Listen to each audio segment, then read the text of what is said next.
क्या आप भी परेशान हैं? ये अन्नपूर्णा भंडार का फॉर्म कैसे भरा जाए, आईटी फाइल दिया जाए या ना दिया जाए, आपके पास अगर प्राइवेट कार है तो उसकी डिटेल्स दिया जाए ना जाए, आपका प्रॉपर्टी के डिटेल्स दिया जाए ना जाए, तो निश्चिंत रहिए, इस वीडियो में आपको पूरा सोल्यूशन मिलेगा। इसके लिए एकदम ए टू जेड हम प्रोसेस दिखाने वाले हैं, फॉर्म डाउनलोड करने से लेकर के सब कुछ तक। तो सबसे पहले आपको अपने क्रोम ब्राउज़र किसी भी मोबाइल लैपटॉप किसी पर भी खोल लेना है और वहाँ पर सिंपली आपको लक्की भंडार स्टेटस टाइप कर लेना है। ठीक है, आप चाहे तो लक्की भंडार स्टेटस नहीं टाइप करके सोशल सिक्योरिटी गवर्नमेंट भी टाइप कर सकते हैं। तो मैं दोनों तरीके से दिखा दे रहा हूँ। ठीक है, जैसे मैंने लक्की भंडार से अभी आपको खोल के दिखा दिया, अब सोशल सिक्योरिटी से खोल करके ओपन करके दिखाता हूँ आपको। ये रहा, सोशल सिक्योरिटी से आ गया, पहले लिंक पे आपको क्लिक कर लेना है। ठीक है, यहाँ पे देखेंगे आप तीनों लैंग्वेजेस में आपको फॉर्म दिया गया है, इंग्लिश, बंगाली और हिंदी। आपके लिए जो कंफर्टेबल हो आप उसमें वो फॉर्म डाउनलोड कर सकते हैं। मेरे लिए इंग्लिश कंफर्टेबल है तो मैं इंग्लिश में फॉर्म को डाउनलोड करके आपको फिलअप करके दिखाने वाला हूँ। तो फॉर्म डाउनलोड होने के बाद देखिए मैंने इसे ओपन कर लिया है। ओपन करने के बाद आप देख सकते हैं हमारे पास जो सबसे पहला डिटेल आया है वो है name of head of family. अब कन्फ्यूजन ये है कि इसमें किसका नाम दिया जाए, खुद का नाम दिया जाए, आपके हस्बैंड का या पिताजी का, अपन मैरिड है तो पिताजी का। तो आप इसमें अपना नाम भी डाल सकते हैं अगर आप घर के हेड ऑफ फैमिली, आपके घर पे कोई गार्जियन नहीं है तो। और इनकेस आपके पास गार्जियन है नहीं है तो आप अपना डालेंगे, अदरवाइज आपके अपने गार्जियन का ही डिटेल आप इसमें डालिएगा। आपका पिताजी हो या आपके हस्बैंड हो, जो भी हो आप उनका डिटेल डालिएगा। Name of head of family में आप नेम डालिएगा आधार के हिसाब से, डेट ऑफ बर्थ आधार के हिसाब से DD MM YY के फॉर्मेट में। ठीक है, उसके बाद आ जाते हैं आपको जेंडर में। ठीक, जेंडर आपका हेड ऑफ फैमिली का मेल है तो मेल, फीमेल है तो फीमेल। बहुत जन मदर को भी हेड ऑफ फैमिली रखते हैं तो आप फीमेल दे सकते हैं। ठीक है, उसके बाद head of family, Aadhaar number of head of family, यहाँ पे कंप्लीट 12 डिजिट का आधार नंबर ध्यान से देख करके लिख देना है। नेक्स्ट ऑप्शन जो है आपका डिजिटल रेशन कार्ड। आपका जो अगर फैमिली डिजिटल रेशन कार्ड है, एक फैमिली कार्ड नंबर होता है वो है तो इसमें डालना है, अदरवाइज आपको यहाँ पे कार्ड नंबर डालने का जरूरत नहीं है। नेक्स्ट है 6 number option, number of family. आपके फैमिली में कितना मेंबर है, 2 है, 4 है, 6 है, 5 है, जो भी हो आपको उस हिसाब से आपको यहाँ पे वो सिर्फ नंबर लिखना है। ध्यान रखना सिर्फ नंबर लिखना है, अभी यहाँ पे नाम नहीं, उसके लिए आगे ऑप्शन आएगा। नेक्स्ट आते हैं एड्रेस। एड्रेस में आपको अपना एड्रेस जो है आधार के हिसाब से प्रेजेंट एंड परमानेंट एड्रेस जो होगा आपको वही लिखना है। अगर आपका प्रेजेंट अलग है, परमानेंट अलग है, तो आप यहाँ पे परमानेंट एड्रेस ही लिखिएगा। ठीक है, ये लिखने के बाद कंप्लीट डिस्ट्रिक्ट पिन कोड के साथ लिखिएगा। लिखने के बाद नेक्स्ट आता है कॉन्टैक्ट नंबर। कॉन्टैक्ट नंबर के आप ध्यान रखिएगा, कॉन्टैक्ट नंबर आपका आधार के हिसाब से, जो मोबाइल नंबर आपका आधार से लिंक है वही मोबाइल नंबर आपको इसमें डालना है, दूसरा नहीं डालना है। ठीक है, प्रिफरेबल है, मैं सजेस्ट यही करूंगा कि आप आधार वाला ही डालिएगा, दूसरा मत डालिए। अगर नहीं है number link, nearest post office में जाकर के लिंक करा करके आप इसमें डाल लीजिएगा। ठीक है, ये होने के बाद हेड ऑफ फैमिली का डिटेल भरने के बाद, ठीक है, name, DOB, gender, relationship with head of family, ये सब देने के बाद में अब आते हैं हम मेंबर 1 के डिटेल। मेंबर 1 में जैसे आप अगर अपने हस्बैंड को हेड ऑफ फैमिली बनाए हैं तो मेंबर 1 में आप अपना नाम डाल करके यहाँ पे नेम, DOB, जेंडर और रिलेशनशिप विथ आपको हेड ऑफ फैमिली के साथ क्या रिलेशन है वो यहाँ पे कंप्लीटली लिख देना है। ठीक है, जैसे आप हस्बैंड है तो हस्बैंड, वाइफ है तो वाइफ, जिस तरीके से सन, डॉटर, जो भी हो आप यहाँ पे लिख देंगे। फिर आप अपना आधार नंबर डालेंगे और अगर आप इस तरीके से ही इस मेंबर 2, मेंबर 3, मेंबर 4 आपके घर में जितना मेंबर है यहाँ पे फिलअप कर लेंगे। अब आते हैं यहाँ पे सबसे महत्वपूर्ण और सबसे जरूरी चीज़ पे। अगर आप मेंबर 1 अगर हेड ऑफ ये अन्नपूर्णा के लिए अप्लाई कर रहा है तो उस पर आप यस टिक करेंगे। मेंबर 2 अप्लाई कर रहा है तो मेंबर 2 पे यस टिक करेंगे। अगर नहीं अप्लाई कर रहा है उसको आप ब्लैंक छोड़ देंगे, उसमें आपको कुछ टिक करने की जरूरत नहीं है।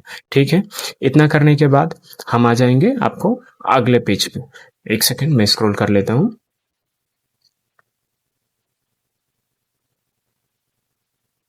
हाँ जी, तो ये भरने के बाद आपको एकदम नीचे जो बैंक डिटेल वाले ऑप्शन है उस पे आ जाना है।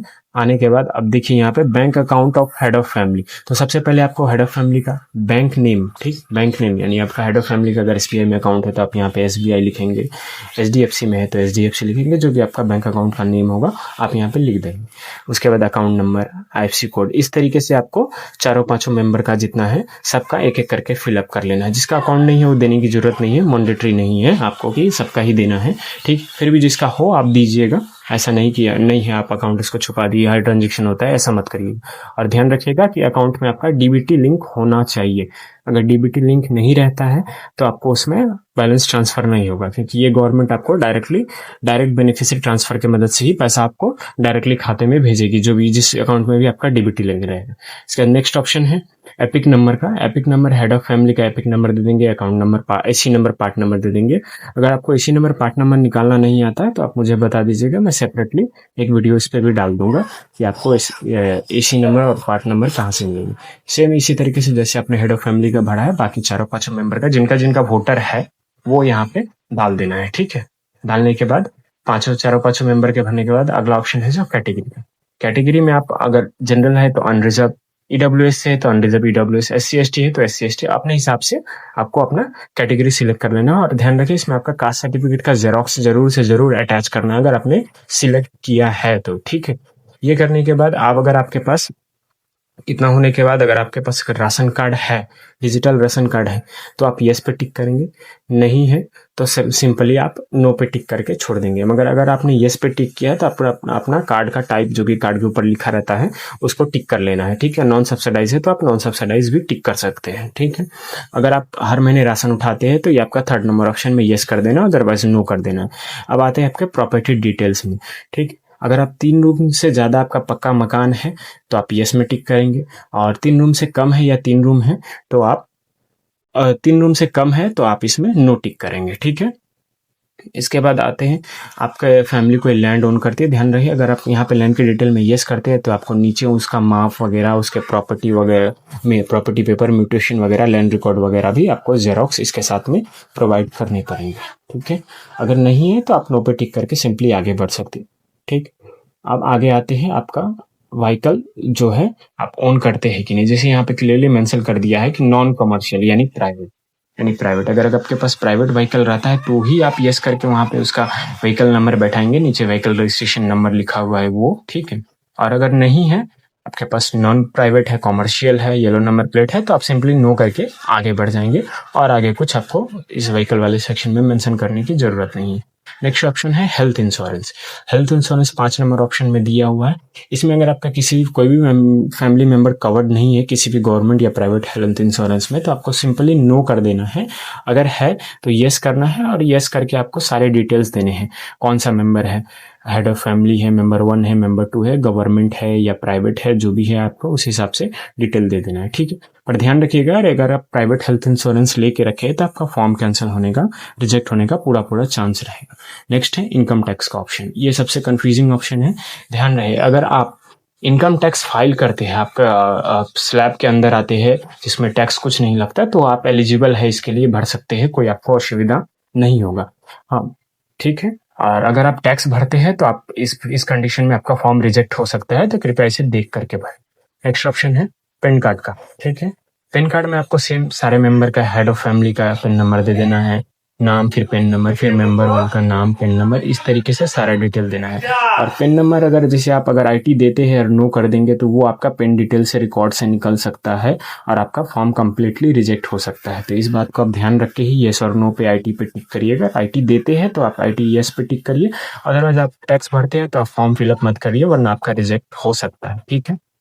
नेक्स्ट आते हैं एम्प्लॉयमेंट। हेड ऑफ फैमिली अगर आपका गवर्नमेंट एम्प्लॉय है, कोई भी अनएम्प्लॉयड है, प्राइवेट सेक्टर में सेल्फ एम्प्लॉयड है, जो भी हो आप अपने हिसाब से टिक कर लीजिएगा। उसी सेम तरीके से बाकी मेंबर 1, मेंबर 2, मेंबर 3 का सबका आपको टिक कर लेना है, ठीक है।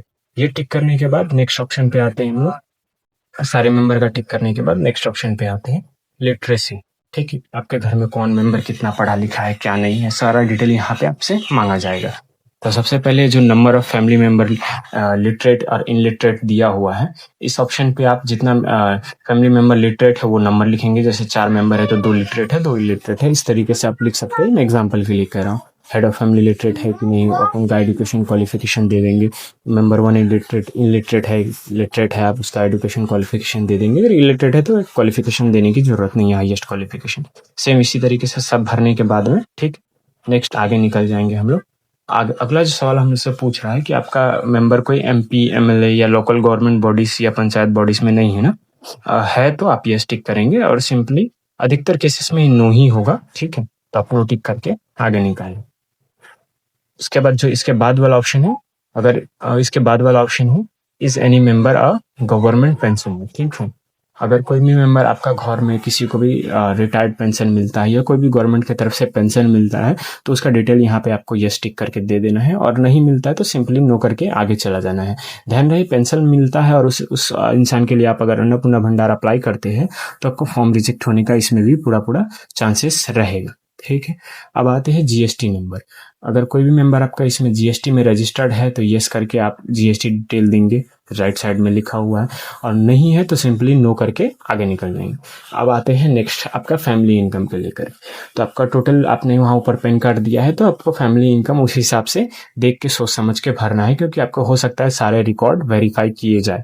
तो जो भी आपका इनकम 1,20,000, 1,50,000, 2,00,000 जो भी हो आप यहाँ पे क्लियरली फैमिली इनकम मेंशन कर देंगे, ठीक है। अब नेक्स्ट आते हैं जो है सबसे जरूरी चीज, CA applicable status if any.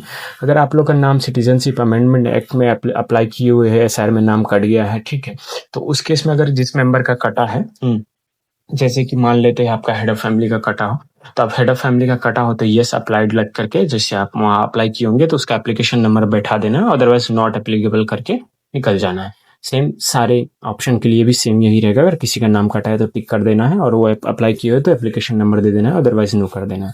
अब आते हैं अदर, किसान क्रेडिट कार्ड या फिर अदर फैसिलिटीज में। अगर इन सब में से आपने जो दिखा रहा है इसमें से अगर एक भी कार्ड वार्ड लिया है, कोई भी मेंबर ने लिया है, तो आप उसका नाम लिख करके, आईडी नंबर लिख करके, डेट ऑफ इश्यू लिख करके, मेंशन करके आईडी का जेरोक्स सबमिट कर देंगे।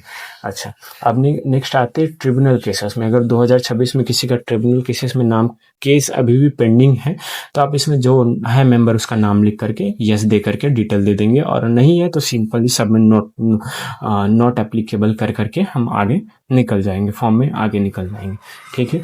अब detail of children in the family attending school, ये भी काफ़ी ज़रूरी चीज़ होने वाला है, ठीक है। आपका घर में कितने बच्चे हैं, कौन कौन है, कौन कौन सा स्कूल में पढ़ता है नहीं पढ़ता है, ये सारा डिटेल गवर्नमेंट इसमें आपसे पूछ रही है, ठीक। तो सबसे पहले नंबर ऑफ चाइल्ड, कितना नंबर आपके फैमिली में कितना नंबर चाइल्ड है, वो नंबर क्या है वो लिख करके कौन सा स्कूल अटेंड करता है, गवर्नमेंट प्राइवेट जो भी हो आप वो उस तरीके से लिख देना है, ठीक है। सब आपको 4-5 ऑप्शन दिया हुआ है, अपने हिसाब से आप जो भी आपका पढ़ा लिखा हो नहीं हो वो भर लीजिएगा। अब आते हैं चिल्ड्रन वैक्सीनेशन स्टेटस। आपके घर में जो मेंबर है, बच्चे हैं, उनको वैक्सीन लगा है कि नहीं लगा है, यस वैक्सीन, अगर वैक्सीनेटेड है तो यस कंप्लीटेड में क्लिक करेंगे, नॉट है तो नॉट में क्लिक करेंगे, ठीक है। इस तरीके से जितने भी आपको चिल्ड्रन हो नाम लिख करके 1 2 3 4 जो दिया हुआ उसमें नाम लिख करके आप सिंपली कर सकते हैं। अगर आप और कोई बेनिफिट डीबीटी के माध्यम से रिसीव करते हैं, ठीक है, तो और कोई माध्यम से डीबीटी माध्यम से अगर पेमेंट रिसीव करते हैं तो उसमें सिंपली आपको मेंबर के सामने टिक कर लेना है, उस फॉर्म उस एप्लीकेशन का आपको नाम लिख देना है, या जो भी आपका स्कीम है उसका नाम लिख करके साइड में भी आपको वहाँ पे एस टिक कर देना है। जैसे आपको एलपीजी का अगर पैसा आता है तो आप यस कर देंगे, क्योंकि वो भी डीबीटी के माध्यम से ही आता है, और उसका डिटेल वहाँ पे भर देंगे। सेम चीज सारे मेंबर के लिए रहेगा, member 1, member 2, head of family, अगर किसी को भी आता है तो टिक करना है, अदरवाइज नो टिक करके हम आगे बढ़ चलेंगे, ठीक है। इतना करने के बाद हम फॉर्म के एंड में पहुंच जाते हैं, जहाँ पे एक डिक्लेरेशन लिखा हुआ है, उसमें हम एग्री करके, ठीक है, सिग्नेचर करके अपना फॉर्म सबमिट कर देंगे। अगर इस वीडियो के एंड में अगर आपको कोई डाउट रह गया हो, कुछ रह गया हो, तो आप नीचे कमेंट में पूछ सकते हैं, मैं जरूर से जरूर इसको सॉल्व करने का कोशिश करूंगा और जल्द से जल्द उनका रिप्लाई दे दूंगा। Thank you, thanks for watching. और ऐसी ही आगे जानकारी के लिए आप हमारे चैनल को सब्सक्राइब कर सकते हैं, लाइक करके, कमेंट करके अपना डाउट पूछ सकते हैं। धन्यवाद।